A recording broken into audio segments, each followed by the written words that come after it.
Kuni 20. novembrini oodatakse kõiki 7. kuni 12. klassi õpilasi registreerima end võistlusele Rakett 21.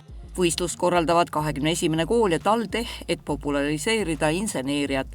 Võistlemist ei pea korraldajad esmatähtsaks. Võistlemine, ütleme, et see on väga hea abivahend, millega huvi tekitada ja säilitada. See teeb palju lihtsamaks kogu õppimise. No inseneeria kõlab, kui matemaatika, keemia, füüsika võrdub väga raske. Kas nii peaks suhtluma? Ma arvan, et see ei ole täpne selles mõttes, et matemaatika, keemia, füüsika, need on head abivahendid, aga kõige põhilisem, mis inseneril vaja on hea taiplikkus ja loogika.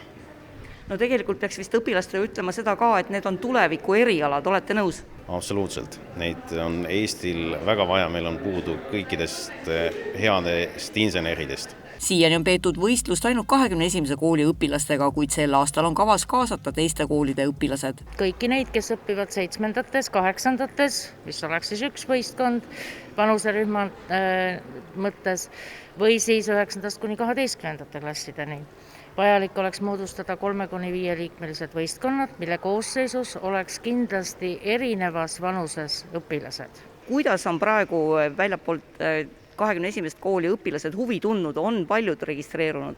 Huvilisi on, aga siinkohal kutsuks veel, kas või sõpruskondi, nad ei pea olema kõik ühest koolist.